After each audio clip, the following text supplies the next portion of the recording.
أعوذ بالله من الشيطان الرجيم بسم الله الرحمن الرحيم الحمد للہ رب العالمین والصلاة والسلام علی نبینا محمد وعلی آلہ وصحبہ اجمعین اما بعد۔ آج ہم ہیں الدرر البہیہ کے ساتھ فقہی احکام و مسائل پہ مشتمل امام شوکانی رحمہ اللہ کی عظیم الشان کتاب، اور اس میں آج کتاب ہے پانچویں کتاب میں جو اندرونی کتابیں ہیں ان کتابوں میں سے آج پانچویں کتاب ہے۔ چوتھی کتاب تھی کتاب الزکاۃ، وہ ہم پڑھ چکے، اور آج پانچویں کتاب ہے، اور پانچویں کتاب کا ایک ہی درس ہے، ایک ہی چیپٹر ہے، اس سے زیادہ نہیں ہے۔ اور یہ کیا ہے؟ کتاب الخمس۔ اس میں خمس کا تذکرہ ہوگا۔ آپ کہیں گے کہ یہ خمس کیا چیز ہے؟ خمس کے لفظی معنی ہوتا ہے پانچواں حصہ۔ خمس کا معنی کیا ہوتا ہے؟ پانچواں حصہ، یعنی کہ پانچواں حصہ اللہ کی راہ میں دینا۔ کس میں سے؟ یہیں آج ہم پڑھیں گے۔ میں وضاحت پہلے نہیں کروں گا کیونکہ یہی تو ہمارا سبق ہے، یہی تو ہمارا درس ہے۔ چنانچہ امام شوکانی رحمہ اللہ فرماتے ہیں یجب فیما یغنم فی القتال وفی الرکاز۔ یجب یہ واجب ہے، یہ کیا؟ خمس یہ واجب ہے، فیما یغنم فی القتال، اس مال میں جو لڑائی میں بطور غنیمت ملے، وفی الرکاز، اور دوسرے نمبر پہ یہ واجب ہے رکاز میں۔ رکاز سے کیا مراد ہے؟ اس کی وضاحت بعد میں، پہلے مال غنیمت وغیرہ کی وضاحت ہو جائے۔ جب مسلمانوں کی اور کافروں کی لڑائی ہو اور اس لڑائی میں اللہ رب العزت مسلمانوں کو فتح دے، مال دے، تو کافروں کا جو مال مسلمانوں کے ہاتھ میں آئے گا اس مال کے 5 حصے کیے جائیں گے۔ 4 حصے ان کو دیے جائیں گے جنہوں نے لڑائی میں حصہ لیا، اور 5واں حصہ یہ کس کو دیا جائے گا؟ اس کا تذکرہ آج ہم پڑھنے لگے ہیں۔ تو بہرحال 4 حصے لڑنے والوں کو ملیں گے، اور 5واں حصہ کیا کہلائے گا؟ خمس۔ کافروں سے جب لڑائیاں ہوتی ہیں، بسا اوقات مسلمانوں کو فتح ملتی ہے بغیر کسی لڑائی کے۔ اگر بغیر کسی لڑائی کے فتح ملے تو کافروں کا جو مال مسلمانوں کے ہاتھ میں آئے گا وہ سارے کا سارا مال فے کہلائے گا، اور جب لڑائی کے نتیجے میں مال ملے تو اس کو مال غنیمت کہیں گے، مال فے نہیں کہیں گے۔ تو اس مال غنیمت کے 4 حصے جیسا کہ پہلے بتا چکا ہوں وہ ملیں گے لڑنے والوں کو، اور 1 حصہ خمس کہلائے گا۔ وہ کہاں استعمال ہوگا، کس کو دیا جائے گا، یہ ہم ابھی پڑھنے والے ہیں۔ رکاز، رکاز کس کو کہتے ہیں؟ رکاز زمانہ جاہلیت کا دفن شدہ مال، یعنی کہ کافروں نے اس مال کو زمین میں دفن کیا تھا، تو کافروں کا دفن کیا ہوا مال جو حاصل کیا جائے اور حاصل کرنے میں مال صرف نہ ہو، بہت زیادہ مشقت کا سامنا بھی نہ کرنا پڑے، تو یہ کیا ہے؟ یہ رکاز ہے، چاہے یہ سونا ہو، چاہے چاندی ہو، چاہے کچھ اور ہو۔ تو آسان لفظوں میں آپ رکاز کو کیا کہہ سکتے ہیں؟ زمانہ جاہلیت کا مدفون خزانہ۔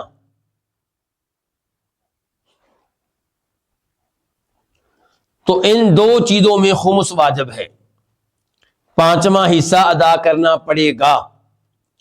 یعنی کہ یہ جو جسے ہم رکاز کہہ رہے ہیں، زمانے جاہلیت کا مدفون خزانہ کہہ رہے ہیں، اس کے بھی 5 حصے کیے جائیں گے. 4 حصے کون رکھے گا؟ وہ جس کو یہ خزانہ ملا ہے، جس کی زمین میں یہ تھا. اور 5واں حصہ وہ حکمران کے حوالے کر دے گا، حکومت کے حوالے کر دے گا.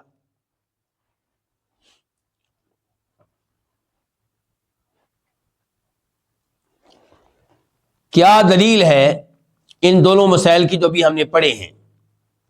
ایک تو ہم نے پڑھا ہے کہ مال غنیمت کا 5واں حصہ خمس ہوگا. اللہ تعالیٰ فرماتے ہیں سورہ انفال میں آیت نمبر 41 میں 41، وَاعْلَمُوا، اور تم جان لو، انما غنمتم من شیء، کہ جو چیز بھی تم بطور غنیمت حاصل کرو، جو چیز بھی تمہیں بطور غنیمت ملے، فَأَنَّ لِلَّهِ خُمُسَهُ، تو بے شک اللہ تعالیٰ کے لیے ہے اس کا 5واں حصہ، اور نبی علیہ الصلوۃ والسلام کے لیے ہے، رشتہ داروں کے لیے ہے، یتیموں کے لیے ہے، مسکینوں کے لیے ہے. اس آیت کے آخری حصے کی وضاحت بعد میں آئے گی، لیکن فی الحال ہمیں یہ معلوم ہو گیا کہ مال غنیمت میں خمس ادا کرنا واجب ہے.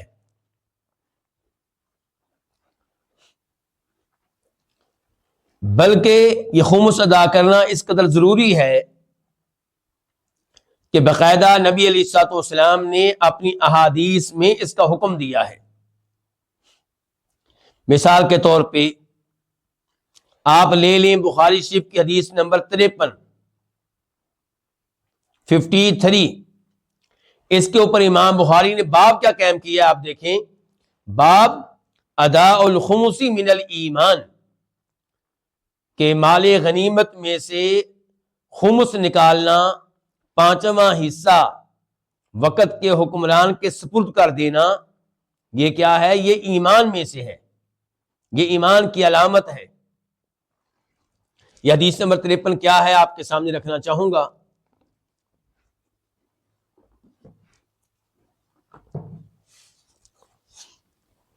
حدیث 53 بخاری شریف میں سے،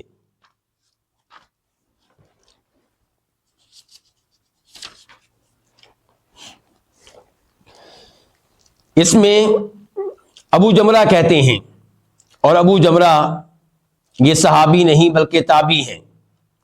یہ کہتے ہیں کنت اقعد مع ابن عباس، میں عبداللہ ابن عباس رضی اللہ عنہما کے ساتھ بیٹھا کرتا تھا. یجلسنی علی سریرہ، مجھے وہ اپنی چارپائی پہ بٹھاتے تھے، ان کی بہت اہمیت دیتے تھے، بڑی میری عزت کرتے تھے. فقالت، انہوں نے مجھ سے کہا، اقم عندی، تم میرے پاس ہی رہو، حتی اجعل لک سہما من مالی، میں اپنے مال میں سے ایک حصہ تمہیں دے دوں گا. فاقمت معه شہرین، تو میں ان کے ساتھ 2 مہینے رہا. ثم قال، ان 2 مہینوں میں میں ان کے ساتھ رہا تو انہوں نے مجھے ایک حدیث سنائی تھی، اور وہ یہ کہ ان وفد عبد القیس لما اتوا النبی صلی اللہ علیہ وسلم قال، کہ جب عبد القیس کا وفد نبی علیہ الصلوۃ والسلام کے پاس آیا تو آپ نے کہا من القوم، کہ کون لوگ ہو، یا آپ نے کہا تھا من الوفد، یہ وفد کون ہے، یعنی کہ آپ لوگوں کا تعلق کس قبیلے سے ہے، کس برادری سے ہے، کس کاسٹ سے ہے. قالوا ربیعہ، انہوں نے کہا کہ ہمارا جو بڑا قبیلہ ہے جس کا ہم حصہ ہیں وہ ربیعہ ہے. تو آپ نے کہا مرحبا بالقوم غیر خزایا ولا ندامہ، میں آپ لوگوں کو مرحبا کہتا ہوں، آپ لوگوں کا ویلکم کرتا ہوں. آپ لوگ آئے ہیں کسی رسوائی کے بغیر، کسی ندامت کے بغیر، یعنی کہ اپنی مرضی سے آپ لوگ مسلمان ہوئے ہیں. ایسا نہیں ہوا کہ آپ کے ساتھ لڑائی کی گئی ہو، ذل و رسوا ہونا پڑا ہو، پھر اسلام قبول کیا ہو. یعنی کہ آپ وہ عظیم لوگ ہیں جو لڑے بغیر بڑی عزت کے ساتھ مسلمان ہوئے ہیں، تو میں آپ لوگوں کو مرحبا کہتا ہوں، ویلکم کرتا ہوں. فقالوا یا رسول اللہ، انہوں نے کہا اللہ کے رسول، انا لا نستطيع ان ناتيك الا في الشهر الحرام، ہم آپ کے پاس صرف حرمت والے مہینوں میں ہی آ سکتے ہیں۔ حرمت والے مہینے کتنے ہیں جی؟ 4۔ کون کون سے؟ رجب، بالکل صحیح کہا آپ نے۔ آپ گنتی ان کے ترتیب آپ نے الٹ کر دی، تو کہاں سے آغاز کرنا ہے؟ ذوالقعدہ، ذوالقعدہ کہہ لیں، ذوالقعدہ کہہ لیں۔ دوسرے نمبر پہ ذوالحجہ، ذی الحجہ فوراً اس کے بعد آتا ہے۔ پھر نیا اسلامی سال شروع ہو جاتا ہے تو پہلا مہینہ کیا ہوتا ہے؟ محرم۔ تو یہ 3 مہینے یکے بعد دیگرے ہیں، مسلسل ہیں، اور چوتھا مہینہ رجب ہے۔ تو حرمت والے ان 4 مہینوں کا عرب لوگ بہت احترام کیا کرتے تھے، ان مہینوں میں لڑائی کرنے سے گریز کرتے تھے، اسی لیے ان مہینوں میں سفر کرنا آسان ہوتا تھا۔ کیوں؟ راستے میں امن و امان ہے، کوئی آپ کو قتل نہیں کرے گا، کوئی ڈاکہ نہیں ڈالے گا۔ تو اس لیے یہ کہہ رہے ہیں کہ ہم آپ کے پاس نہیں آ سکتے مگر حرمت والے مہینوں میں۔ وَبَيْنَنَا وَبَيْنَكَ هَذَا الْحَيُّ مِنْ كُفَّارِ مُضَرٍ، ہمارے اور آپ کے مابین کون سے قبائل آباد ہیں؟ مضر قبیلے کے کافر ہیں، تو ان سے ہمیں ڈر لگتا ہے، اس لیے حرمت والے مہینوں میں ہی ہم آپ کے پاس آ سکتے ہیں، بار بار آنا ہمارے لیے مشکل ہے۔ فَمُرْنَا بِأَمْرٍ فَصْلٍ نُخْبِرْ بِهِ مَنْ وَرَاءَنَا وَنَدْخُلْ بِهِ الْجَنَّةَ، تو آپ ہمیں اسلام کے فیصلہ کن احکام بتا دیں، یہ احکام ہم ان کو بھی بیان کریں گے جو ہمارے پیچھے موجود ہیں، ہماری عورتیں، ہمارے بچے، دیگر لوگ جو یہاں پہ نہیں آ سکے، اور یہ وہ احکام ہوں جن پہ عمل کر کے ہم جنت میں جانے والے بن جائیں۔ پھر انہوں نے آپ سے کہا وَاسْأَلُوا عَنِ الْأَشْرِبَةِ، پینے والی کئی چیزوں کے بارے میں سوال کیا، حلال ہیں کہ حرام ہیں۔ تو بہرحال آپ نے ان کو 4 چیزوں کا حکم دیا، 4 چیزوں سے منع کیا۔ امرہم بالایمان باللہ وحدہ، آپ نے ان کو حکم دیا ایک ہی اللہ پہ ایمان لانے کا۔ قال اتدرون ما الایمان باللہ وحدہ، آپ نے ان سے پوچھا جانتے ہو ایک اللہ پہ ایمان لانے کا مطلب کیا ہے؟ انہوں نے کہا اللہ ورسولہ اعلم، اللہ بہتر جانتا ہے یا آپ بہتر جانتے ہیں۔ قال شہادۃ ان لا الہ الا اللہ وان محمد رسول اللہ، اس بات کی شہادت دینا کہ اللہ کے علاوہ کوئی عبادت کے لائق نہیں، اور دوسرے نمبر پہ اس بات کی شہادت دینا کہ محمد اللہ کے رسول ہیں صلی اللہ علیہ وسلم۔ نمبر 2 نماز قائم کرنا، نمبر 3 زکوٰۃ ادا کرنا، نمبر 4 رمضان کے روزے رکھنا، اور نمبر 5 وَأَن تُعْطُوا مِنَ الْمَغْنَمِ الْخُمُسَ، یہ بھی ایمان ہے کہ مال غنیمت میں سے 5واں حصہ ادا کرو۔ تو آپ اس سے اندازہ لگا سکتے ہیں اس بات کی اہمیت کا کہ خمس ادا کرنا کس قدر ضروری ہے۔ تو یہ تھی بخاری شریف کی حدیث نمبر 53، اور امام بخاری نے اس کے اوپر عنوان کیا قائم کیا ہے، باب کیا قائم کیا ہے کہ خمس ادا کرنا یہ ایمان کا حصہ ہے۔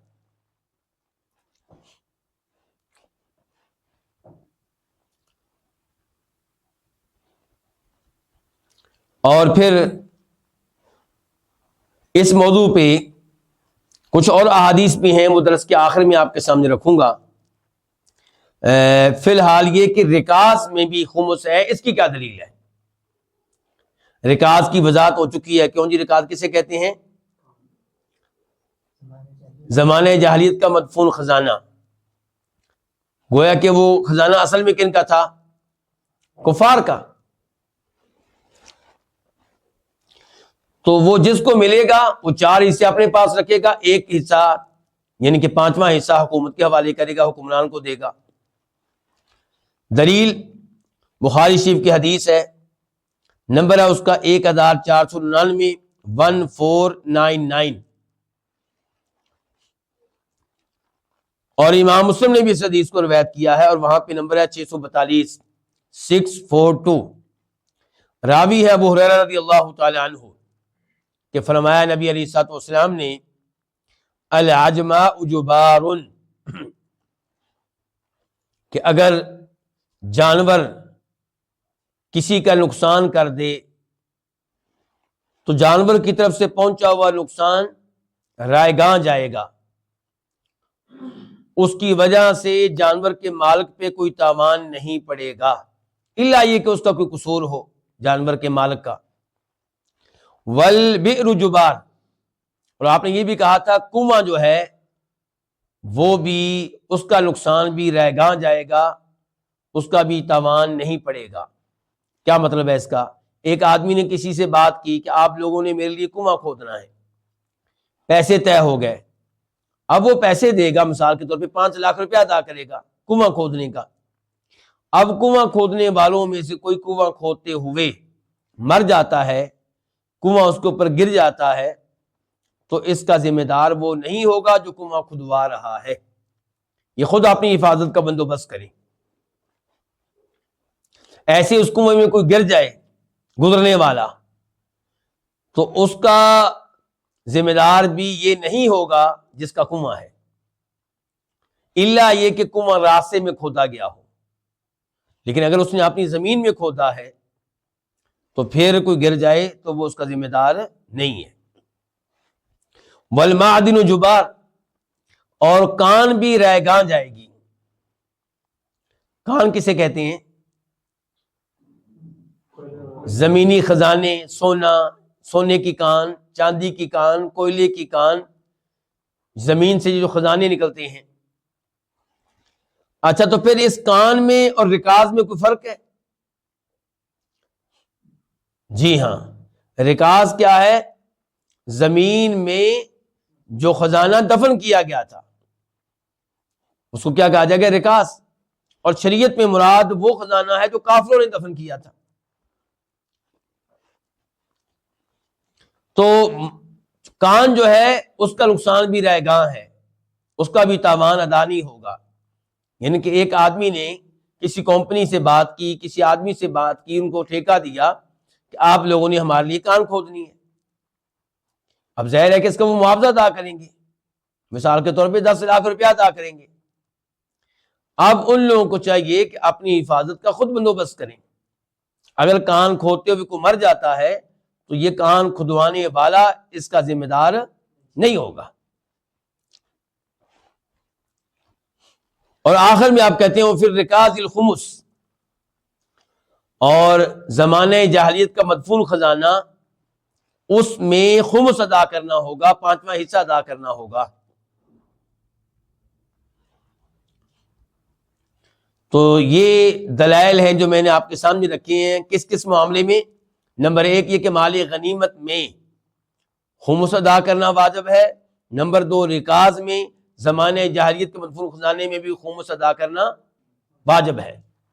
یہ جو خزانہ ہے، چاہے وہ سونے کی شکل میں ہو یا چاندی کی شکل میں ہو یا کوئی اور مال ہو، کوئی بھی مال ہو، اس میں نصاب کی بھی شرط نہیں ہے۔ یعنی کہ یہ نہیں کہا جائے گا کہ اگر تھوڑی مقدار میں ملے تو خمس نہیں ہے، زیادہ مقدار میں ملے تب خمس ہے، نہیں، ہر شکل میں خمس ہے۔ اور اس میں سال کا گزرنا بھی ضروری نہیں ہے، جو یہ ملے گا اس میں خمس واجب ہوگا۔ وَلَا يَجِبُ فِي مَا عَدَى ذَلِكَ، امام شوکانی رحمہ اللہ فرما رہے ہیں اور یہ واجب نہیں ہے، یہ کیا؟ خمس، ان کے علاوہ میں، کن کے علاوہ میں؟ مال غنیمت اور رکاز، یعنی کہ زمانہ جاہلیت کے مدفون خزانے کے علاوہ کسی اور مال میں خمس واجب نہیں ہے۔ واجب نہیں ہے، کیا دلیل ہے جی اس کی؟ کہتے ہیں کہ دلیل یہی ہے کہ واجب ہونے کی کوئی دلیل نہیں ہے۔ اگر کسی اور چیز میں خمس واجب ہوتا تو شریعت بتاتی، شریعت واضح کرتی، شریعت نے نہیں بتایا، اس کا مطلب یہ کہ کسی اور چیز میں خمس واجب نہیں ہے۔ وَمَصْرِفُهُ مَنْ فِي قَوْلِهِ تَعَالَى وَاعْلَمُوا أَنَّمَا غَنِمْتُم مِّن شَيْءٍ، وَمَصْرِفُهُ، اور اس کا مصرف، کس کا؟ خمس کا۔ مصرف کا مطلب کیا کہ اس کو کہاں صرف کیا جائے گا، کس کو خمس دیا جائے گا، خمس کس پہ لگایا جائے گا، کس کے لیے ہے، کون اس کے حقدار ہیں۔ تو امام شوکانی کہتے ہیں وہ مصرفہ، اس کے حقدار کون ہے؟ من فی قولی تعالی، وہ جن کا تذکرہ اللہ تعالیٰ کے اس فرمان میں ہے کہ وَاعْلَمُوا أَنَّمَا غَنِمْتُم مِّن شَيْءٍ فَأَنَّ لِلَّهِ خُمُسَهُ۔ اللہ تعالیٰ کیا فرما رہے ہیں اس آیت میں کہ تم یہ بات جان لو، تمہیں یہ بات معلوم ہونی چاہیے۔ اچھا، اس سے یہ بھی پتا چلا اعلموا کے لفظ سے کہ خمس کے مسائل کا علم ہونا چاہیے۔ اس سے پتا چلا کہ مال غنیمت کے مسائل کا علم ہونا چاہیے۔ اس سے پتا چلا کہ دین کا علم لینا چاہیے۔ تو فرمایا انما غنمتم من شیء، جو چیز بھی تمہیں مال غنیمت کے طور پہ ملے تو اس میں 5واں حصہ ادا کرنا ہے۔ اس سے پتا چلا کہ مال غنیمت کا بھی کوئی نصاب نہیں ہے، جتنا بھی مال غنیمت ملے اس میں خمس ادا کرنا ضروری ہوگا، تھوڑا ہو یا زیادہ۔ اچھا، یہ پانچ حصے جو ہیں، خمس 5واں حصہ۔ اچھا، یہ 5واں حصہ کس کو ملے گا؟ یہ 5واں حصہ 5 لوگوں کو ملے گا۔ 5 حصے لینے، یہ 5واں حصہ جو ہے یہ کتنے لوگوں کو ملے گا؟ گویا کہ 100 روپے ملے مال غنیمت میں، 80 روپے کن میں تقسیم ہوں گے؟ لڑنے والوں کے اوپر، لڑنے والوں پہ، فوجیوں پہ، یہ ان کو دیے جائیں گے۔ باقی کتنے رہ گیا؟ 20 روپے۔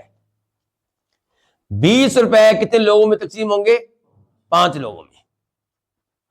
گویا کہ ہر ایک کو اگر برابر تقسیم کریں تو کتنے ہوں گے؟ 4 ملیں گے۔ 4 روپے ان کو، 4 روپے ان کو۔ یہ کون ہے؟ تو یہ کون ہے؟ 5۔ پہلے نمبر پہ اللہ تعالیٰ کہتے ہیں فَأَنَّ لِلَّهِ خُمُسَهُ، کہ خمس ملے گا۔ یہ 5واں حصہ جو ہے، یہ 20 روپے جو ہے کن کو ملیں گے؟ اللہ تعالیٰ کو ملیں گے۔ تو یہ اللہ تعالیٰ کو ملیں گے۔ تو اللہ تعالیٰ کا نام یہاں بطور برکت آیا ہے، بطور برکت آیا ہے، یعنی کہ اللہ تعالیٰ کو ملیں گے۔ یہ اللہ تعالیٰ کا نام بطور برکت ذکر کیا گیا ہے، ورنہ کس کو ملیں گے؟ نمبر 1 وزیر رسول نبی علیہ الصلوۃ والسلام کو۔ اچھا جی، اللہ تعالیٰ کا تو ہم نے کہہ دیا تھا بطور برکت آیا ہے، اب نبی علیہ السلام کے بارے میں کیا کہیں گے؟ تو نبی علیہ السلام جب حیات تھے تو یہ خمس آپ کو ملا کرتا تھا، اور آپ کیا کرتے تھے؟ آپ اس میں سے اپنا خرچہ رکھتے، اپنی بیویوں کا خرچہ رکھتے، اور باقی مال جو بچتا وہ آپ اللہ کی راہ میں مسلمانوں کے لیے وقف کر دیتے، ان کے اوپر لگا دیتے، ہتھیار خرید لیتے، کئی لوگوں کو دے دیا کرتے تھے آپ۔ اب نبی علیہ الصلوۃ والسلام تو نہیں ہے، اب یہ حصہ کس کو ملے گا؟ وقت کے حکمران کو ملے گا، وہ اپنے پاس رکھے گا، جہاں چاہے گا استعمال کرے گا۔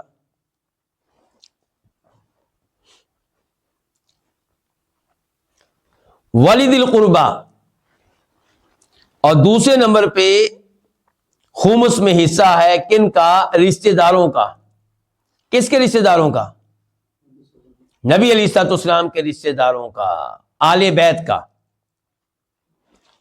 اور اس بارے میں احادیث جو ہیں وہ میں بھی آپ کے سامنے رکھتا ہوں۔ یہ بخاری شریف کی حدیث نمبر ہے 4229، 4229۔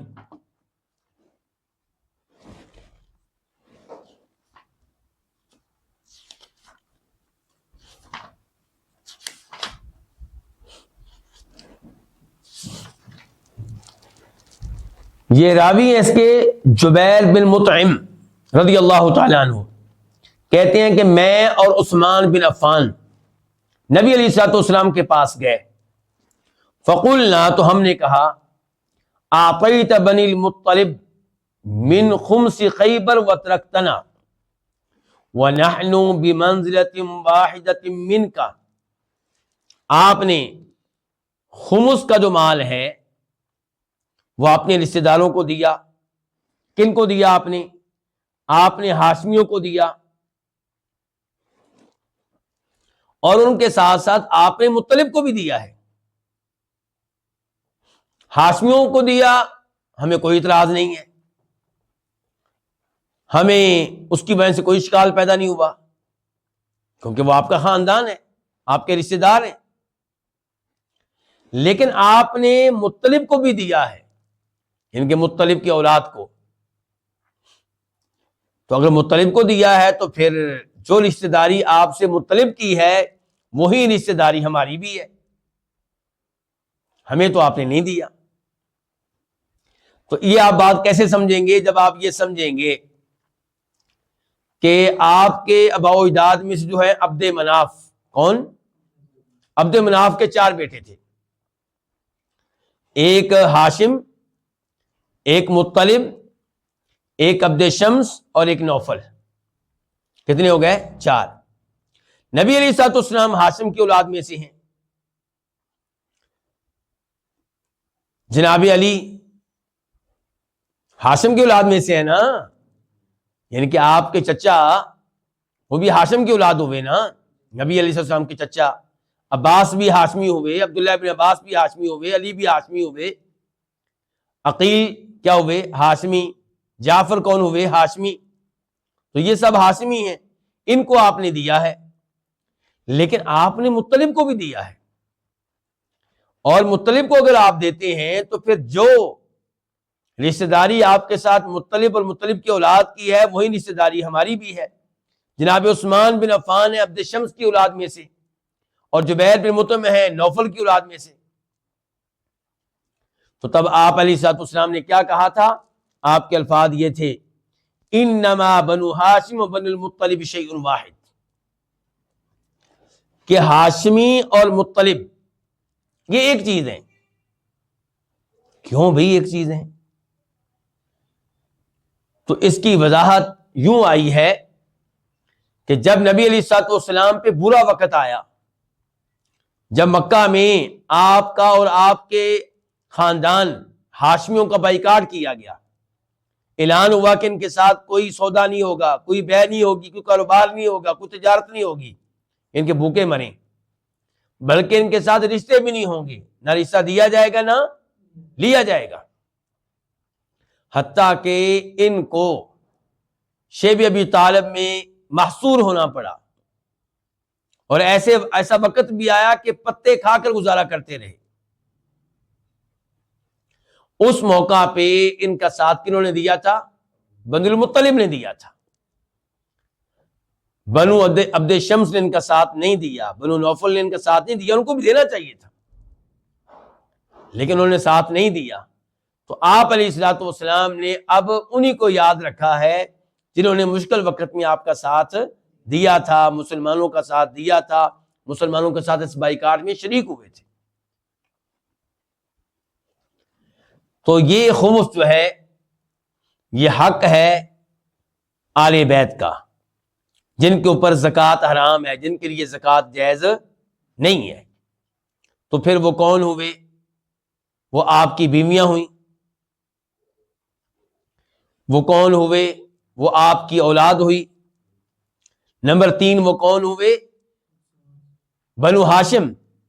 بنو ہاشم میں سے جو بھی مسلمان ہیں یا جس کی اولاد مسلمان ہے، تو یہ سب آل بیت ہیں. ہم الحمدللہ ان سب کو آل بیت مانتے ہیں. ہم ایسا نہیں کرتے کہ آدھے لوگوں کو آل بیت میں سے مانیں اور آدھوں کو نہ مانیں، اور پھر جن کو ہم مانتے ہیں ان کے معاملے میں بھی ہم غلوف کے قائل نہیں ہیں. ہم ان کو مشکل کشا، حاجت روا، غوث اعظم نہیں کہتے، لیکن ہم ان سے محبت کرتے ہیں. نمبر 1 اس لیے کہ وہ مسلمان اور مومن ہیں. نمبر 2 اس لیے کہ وہ نبی علیہ الصلوۃ والسلام کے رشتہ دار ہیں. اور نمبر 3 اگر ان میں سے کوئی صحابی ہے تو اس سے محبت اس وجہ سے بھی کرتے ہیں کہ وہ صحابی ہیں. تو ان سے محبت کے اسباب کتنے ہو گئے؟ 3. اور اگر ان میں سے کوئی ایسا ہے جو تابعی ہے، تبع تابعی ہے یا بعد میں آیا ہے، تو اس سے پھر ہم محبت کریں گے 2 وجوہات کی بنیاد پہ، ایمان اور آل بیت میں سے ہونا. اور اگر کوئی شرک کے اوپر ہے، دعویٰ اس کا یہ ہے کہ میں آل بیت میں سے ہوں، لیکن وہ شرک کرتا ہے، قبروں کا پجاری ہے، قبر والوں کو مشکل کشا، حاجت روا، غوث اعظم سمتا ہے، اپنی عبادت کرواتا ہے، تو پھر وہ کسی قسم کی محبت کے لائق نہیں ہے. ورنہ تو پھر ابو لہب بھی آپ کے رشتہ داروں میں سے تھا. کیا اس کے لیے کوئی محبت ہے؟ کوئی محبت نہیں ہے، آپ کا چچا تھا۔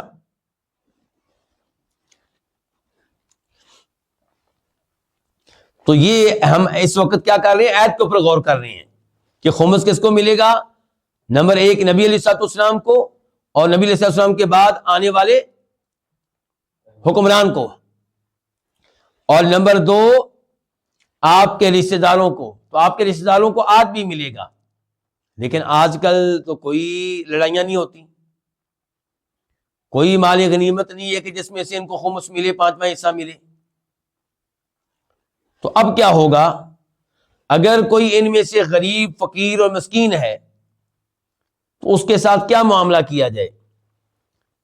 حکومت کو چاہیے کہ زکوٰۃ کے علاوہ دیگر اموال سے ان کی مدد کرے جو ان میں سے فقیر اور مسکین ہوں۔ اور اگر حکومت مدد نہیں کرتی تو پھر کئی علماء کرام کا یہ فتویٰ ہے، ضروری نہیں کہ اس فتوے کو لیا جائے، ضروری نہیں کہ یہ فتویٰ راجح ہو، لیکن بہرحال یہ فتویٰ موجود ہے، کئی علماء کرام نے اس کو اختیار کیا ہے کہ اگر خمس نہیں ملتا اور ان میں سے کوئی انتہائی فقیر اور مسکین ہے اور اس کی کوئی مدد کرنے والا نہیں، تو دیگر ہاشمیوں کو چاہیے کہ وہ اپنی زکوٰۃ ان کو دے دیں، ہاشمی فقیروں مسکینوں کو دے دیں، یعنی کہ اس شکل میں پھر زکوٰۃ ان کے لیے کیا ہو جائے گا؟ جائز ہو جائے گا۔ یہ کئی علماء کرام کا فتویٰ ہے، واللہ تعالی اعلم۔ اچھا، اب میں نے کیا کہا تھا؟ یہ خمس کہتے ہیں پانچویں حصے کو۔ پانچواں حصہ کن میں تقسیم ہوگا؟ 5 لوگوں میں۔ تو نمبر ایک کون ہو گئے؟ نبی علیہ السلام اور آپ کے بعد آنے والا حکمران۔ نمبر 2 آپ کے رشتہ دار۔ نمبر 3 کون ہو گئے؟ یتیم، یتیموں کے لیے۔ یتیم کس کو کہتے ہیں؟ جس کا باپ فوت ہو جائے جبکہ وہ خود ابھی بالغ نہیں ہے۔ اگر بالغ ہو گیا تو یتیم نہیں ہوگا۔ اگر کسی کی ماں فوت ہو جائے تو اس کو یتیم نہیں کہا جائے گا، یتیم وہ جس کا باپ فوت ہو۔ چوتھے نمبر پہ یہ مال کن کو ملے گا؟ مسکینوں کو۔ اچھا، ایک ہوتا ہے مسکین، ایک ہوتے ہیں فقیر، تو خمس میں حصہ فقیروں کا ہے یا مسکینوں کا؟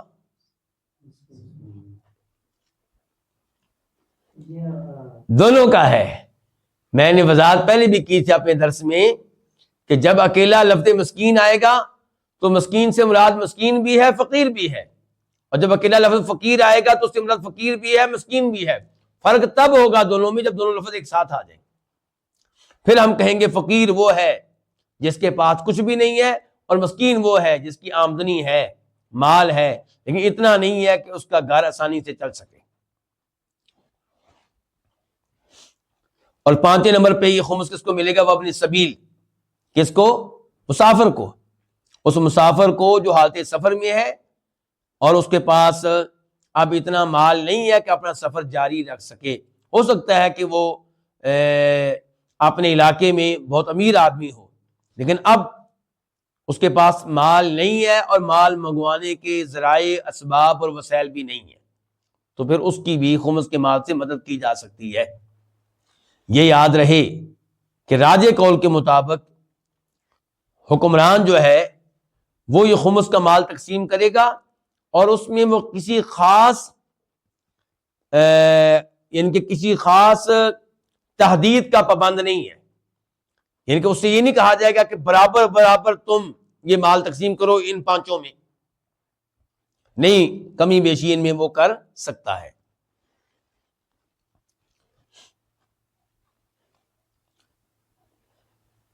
تو خمس کے تعلق سے بنیادی مسائل جو امام شوکانی نے بیان کیے ہیں وہ میں نے آپ کے سامنے رکھ دیے ہیں، لیکن چونکہ وقت ہمارے پاس موجود ہے اس لیے خمس کے تعلق سے 1-2 حدیثیں آپ کے سامنے رکھوں گا، اور اس سے پہلے رکاز کے بارے میں کہ رکاز کا جو خمس ہے کس کو دیا جائے گا۔ مال غنیمت کا خمس تو انہی کو دیا جائے گا جن کے بارے میں یہ آیت آئی ہے، صاف صاف قرآن میں آ گیا، کوئی اس میں اختلاف کی گنجائش ہی نہیں ہے۔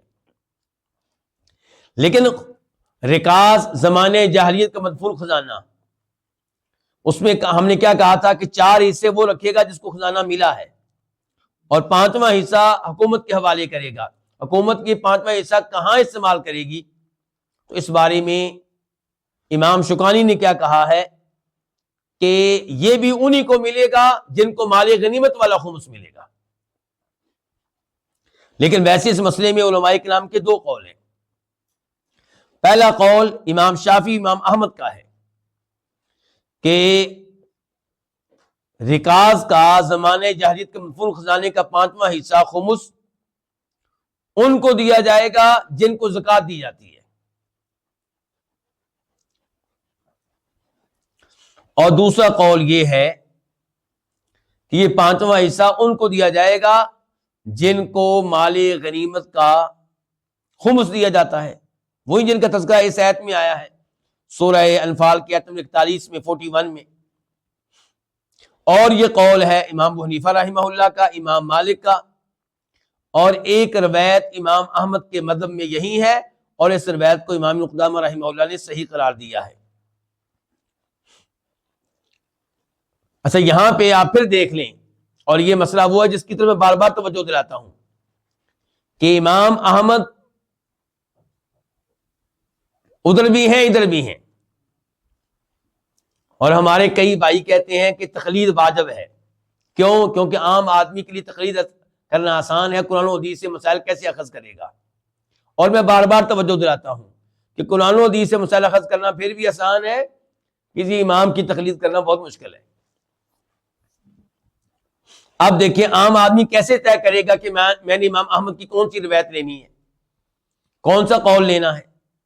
اگر آپ کہتے ہیں کہ بعد میں آنے والے ائمہ کرام نے یہ طے کر دیا ہے کہ امام احمد کی کون سی روایت راجح ہے، کون سا قول راجح ہے، تو پھر تقلید امام احمد کی تو نہ ہوئی، ان کی ہوئی جنہوں نے بعد میں راجح قرار دیا ہے. جتنی محنت عام آدمی اس پہ کر رہا ہے اتنی محنت وہ قرآن و حدیث سے مسائل لینے پہ کیوں نہیں کر لیتا؟ اگر آپ کہتے ہیں کہ کسی نہ کسی سے پوچھ لے تو وہ یہ کیوں نہیں پوچھ لیتا کہ اس بارے میں اللہ کا حکم کیا ہے، اللہ کے رسول کا حکم کیا ہے؟ اگر یہ پوچھ سکتا ہے کہ امام احمد کا حکم کیا ہے، امام احمد کا فتویٰ کیا ہے، امام احمد کا قول کیا ہے، تو یہ کیوں نہیں پوچھ لیتا کہ اللہ کے رسول کا کیا حکم ہے؟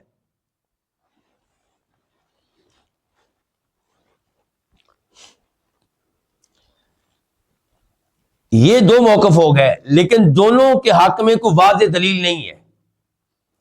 اس لیے شیخ البانی رحمہ اللہ فرماتے ہیں تمام المنہ میں کہ وَلَيْسَ فِي السُّنَّةِ مَا يَشْهَدُ صَرَاحَةً لِأَحَدِ الْقَوْلَيْنِ عَلَى الْآخَرِ، کہ احادیث سے کوئی ایسی صریح دلیل نہیں ملتی جس کی وجہ سے ایک قول کو دوسرے قول کے اوپر فوقیت دی جا سکے. کہتے ہیں اسی لیے میں نے اپنی کتاب احکام الرکاز میں اس قول کو اختیار کیا ہے کہ وقت کے امام کی مرضی ہے، جہاں پہ چاہے وہ یہ مال لگائے. پھر شیخ البانی رحمہ اللہ کہتے ہیں اور یہی قول امام ابو عبید کا ہے جو انہوں نے اپنی کتاب الاموال میں اختیار کیا ہے. تو اب میں آپ کو اس موضوع پہ ایک حدیث اور بتانا چاہ رہا تھا. کس موضوع پہ؟ خمس کے موضوع پہ. تو یہ ہے بخاری شریف کی حدیث نمبر 2099 2089.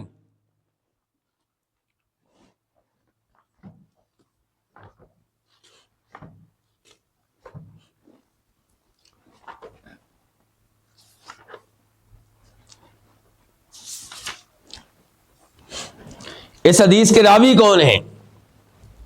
اس حدیث کے راوی امام بخاری کے استاد ہیں عبدان. عبدان کا نام کیا ہے؟ عبداللہ بن عثمان بن جبل المروزی.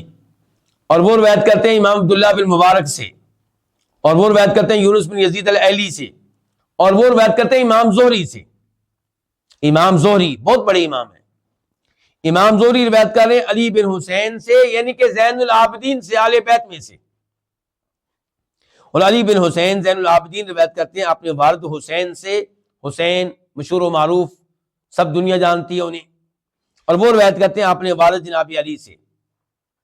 اس سے یہ پتہ چلا کہ امام بخاری اور دیگر ائمہ حدیث احادیث لاتے ہوئے عام صحابہ کرام میں اور آل بیت صحابہ کرام میں کوئی فرق نہیں کرتے، وہ حدیث کی تلاش میں رہتے ہیں، جدھر سے صحیح حدیث مل جائے وہ اسے نقل کرتے ہیں، وہ چاہے آل بیت میں سے روایت کرنے والے جناب علی ہوں، یا آل بیت میں سے روایت کرنے والے عبداللہ ابن عباس ہوں، یا آل بیت میں سے روایت کرنے والی سیدہ عائشہ ہوں، یا آل بیت میں سے روایت کرنے والی آپ کی دیگر بیویاں اور ہماری مائیں امہات المؤمنین ہوں۔ تو جناب علی کہتے ہیں کہ میری ایک اونٹنی تھی جو مجھے مال غنیمت میں سے ملی تھی، یعنی کہ بدر کی جنگ میں جو مال غنیمت ملا اس میں سے میرے حصے میں آئی تھی، اور نبی علیہ الصلوۃ والسلام نے آفانی شارفا من الخمس، ایک اونٹنی آپ علیہ السلام نے مجھے خمس کے مال میں سے دی تھی۔ ہمارا موضوع خمس کا مال ہے نا۔ کہتے ہیں کہ جب میں نے سیدہ فاطمہ کے ساتھ شادی کرنا چاہی تو میں نے ایک آدمی کے ساتھ معاہدہ کیا جس کا تعلق یہودیوں کے قبیلے بنو قینقاع سے تھا، اور وہ سنارا تھا کہ وہ میرے ساتھ جائے، چنانچہ ہم اذخر گھاس جو ہے وہ اکٹھی کریں گے، اور میں چاہتا تھا کہ پھر وہ میں بیچ دوں۔ کن کو؟ سناروں کو۔ سنارے جو ہیں وہ سنارے وہ آگ جب جلاتے تھے سونے کے کام کے لیے تو اذخر گھاس کی آگ جلاتے تھے۔ مقصد میرا یہ تھا کہ اس سے مجھے مدد مل جائے گی اس مال سے اپنا ولیمہ کرنے کے معاملے میں۔ حدیث تو ویسے ہی لمبی ہے، اسی پہ اکتفا کرتے ہیں، اس میں تذکرہ آ گیا خمس کے مال کا۔ تو نبی علیہ السلام نے جناب علی کو بھی خمس کے مال میں سے حصہ دیا۔ تو یہ تھا ہمارا آج کا موضوع، اور اسی پہ اکتفا کرتے ہیں۔ انشاءاللہ آئندہ درس میں ہمارا موضوع کتاب الصوم ہوگا، کتاب الصیام ہوگا، روزوں کے احکام ہوں گے۔ اللہ رب العزت سے دعا ہے کہ اللہ تعالیٰ ہمیں قرآن و حدیث سیکھنے کی اور قرآن و حدیث پہ عمل کرنے کی توفیق عنایت فرمائے، اور اللہ تعالیٰ ہر طرح کے فتنے سے، گمراہیوں سے ہمیں محفوظ رکھے۔ وصلی اللہ تعالیٰ علی نبینا محمد وعلی آلہ وصحبہ اجمعین۔